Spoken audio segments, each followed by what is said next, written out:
বুঝলেন তো ভোথা? হ্যাঁ, তখন আর ধারটার থাকে না, তো কাটে না, জং লেগে গেছে।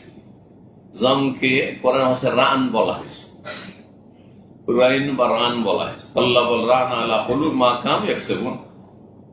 আল্লাহ বলছেন যারা পাপে লিপ্ত, ফরজ ওয়াজিব আদায় করে না, হারাম নাজায়েজে লিপ্ত, যারা স্থায়ী নামাজি নয়, কায়েমি নামাজি নয়, বল রানা আলা কুলুবিহিম, তাদের অন্তরে জং লেগে গেছে, মরিচা লেগে গেছে। কিসের কারণে? বিমা কানু ইয়াকসিবুন, তাদের পাপাচারের কারণে। পাপ হইতে হইতে হইতে যে একটা করে দাগ, একটা গুনাহ করলেন, একটা দাগ কলবে পড়লো, দুটা তিনটা প্রতিদিন গুনাহ হইতে আছে, সাগীরা তো হইতেই আছে, আর কাবীরা গুনাহ হইতে আছে। মিথ্যা বলা, জালিয়াতি করা, আর মানুষের শত্রুতা করা, হিংসা করা, গীবত করা, চুগলখড়ি করা, আর হারাম দেখা, হারাম শোনা, আর তারপরে ফরজ ঠিক করে আদায় না করা, ইত্যাদি ইত্যাদি কারণে গুনাহ, বিভিন্ন অন্তরের গুনাহ, চোখের গুনাহ, অঙ্গ প্রত্যঙ্গের গুনাহ, আর তারপরে বিভিন্ন রকমের গুনাহ করে কি হয়ে যায়? জং লেগে একেবারে মরিচাপূর্ণ হয়ে যায় সেই অন্তরটি। তারপরে এই যে একটা করে দাগ পড়তে থাকলো অন্তরে, পড়তে পড়তে এর মাঝখানে যদি মানুষ একটা দুটা গুনাহ হইতেই সাথে সাথে আল্লাহর স্মরণ করলো, তওবা ইস্তেগফার করলো, আস্তাগফিরুল্লাহ পাঠ করলো, আল্লাহর জিকির আজকার করলো, 5 ওয়াক্ত নামাজ পড়লো, তখন কি হয়ে যায়? আবার পরিষ্কার পরিচ্ছন্ন হয়ে যায়। যেমন যেসব আমরা অস্ত্রগুলি ডেইলি আমরা ব্যবহার করি, তখন ব্যবহার করার কারণে মরিচা লাগতে পাই না, মরিচা লাগতে পাই না। যখন ধারটা একবার দুর্বল হয়ে যায়, ধার থাকে না, তখন আবার সেটাকে আমরা ধারালো করি না। ধারালো করি না। ধারালো করা হচ্ছে আপনার অন্তরকে, ধারালো করা হচ্ছে যে আপনি বেশি বেশি ফরজ তো পুরোটাই আদায় করবেন, তার সাথে বেশি বেশি আপনি জিকির আজকার, নফল সুন্নত ইবাদত, নফল নামাজ, নফল রোজা, নফল দান সাদকা ইত্যাদির মাধ্যমে আর ভালো কাজের মাধ্যমে আপনি কি করবেন?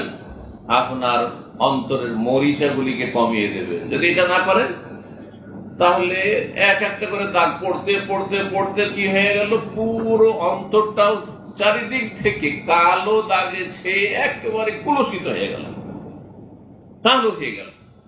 যেমন যারা ধূমপান করে, বিড়ি সিগারেট পান করে, তাদের ফুসফুসটা কি হয়? একবারে ঝুলিয়ে, একবারে কত নোংরা হয়ে থাকে। দেখবেন আপনি সোশ্যাল মিডিয়াতে যে একটা সুস্থ ফুসফুস, লাংস, আর একটা হচ্ছে অসুস্থ। যারা এই যে বিড়ি সিগারেট ধূমপান করে তাদের অবস্থা কেমন? ঠিক ওই রকমই হয়ে যায়, কলবের অবস্থা ঠিক ওই রকমই হয়ে যায়। আল্লাহ বললেন আলা কুলুবি মা কানু ইয়াকসিবুন, মানুষের কৃতকর্মের কারণে, মানুষের পাপের কারণে অন্তরে জং লেগে যায়। তো এই জংকে ছুটাতে হবে আপনার ফরজ নিয়মিত আদায় করার মাধ্যমে, হারাম নাজায়েজ থেকে বেঁচে থাকার মাধ্যমে, আর সুন্নত নফল বেশি বেশি বাড়াবার মাধ্যমে, আর মাকরুহ অপছন্দনীয় কথা কাজ থেকে বেঁচে থাকার মাধ্যমে, সন্দেহের জায়গা না যাওয়ার মাধ্যমে। অনেক কাজে সন্দেহ আছে, কি জানি এটা হালাল না হারাম, কি জানি এটা জায়েজ না না জায়েজ, ঠিক হবে কাজটা করা, কথাটা বলা না ঠিক হবে না, আপনি করবেন না, আপনি যাবেন না ওর কাছে। সন্দেহের জায়গায়, সন্দেহের জায়গা নবী সাল্লাল্লাহু আলাইহি সাল্লাম বলেছেন বর্ডার, সীমানা, সীমানায় গেলেই ঝামেলা পড়তে পারেন। না জেনে সীমানা পার করে অন্য দেশে ঢুকে পড়েছেন, তখন আপনি অবৈধ হয়ে গেলেন, আর সাথে সাথে আপনাকে অ্যারেস্ট করে জেলে ঢুকিয়ে দিলেন। তেমনটা নয়। আল্লাহ রাব্বুল আলামিন সীমানা হচ্ছে মাহারিমাহু, ওয়া ইন্না হুদুদাল্লাহি মাহারিমাহু। নবী সাল্লাল্লাহু আলাইহি ওয়াসাল্লাম বলছেন আল্লাহর বর্ডার, সীমানা হচ্ছে আল্লাহর হারামকৃত বস্তুগুলি, যেগুলি হারাম করেছেন।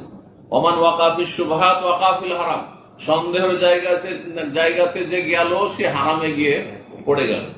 যেমন একজন রাখাল বকরি গরু চড়াচ্ছে নিজের জমিতে, কিন্তু ওই আইলের পাশে গিয়ে, আইল বুঝেন তো, সীমানা, জমির সীমানা, আইলের কাছাকাছি গিয়ে চড়াইতে গিয়ে পাশের জমিতে ভালো ফসল লেগে আছে, সেখানে গিয়ে মুখ দিয়ে দিল, তখন ওই পাশের জমি আলোর সঙ্গে মারামারি লেগে গেল, ফটাফটি হয়ে গেল। আমার জমির ফসল কেন চড়াবে? আল্লাহ যেন বুঝার তৌফিক দান করেন।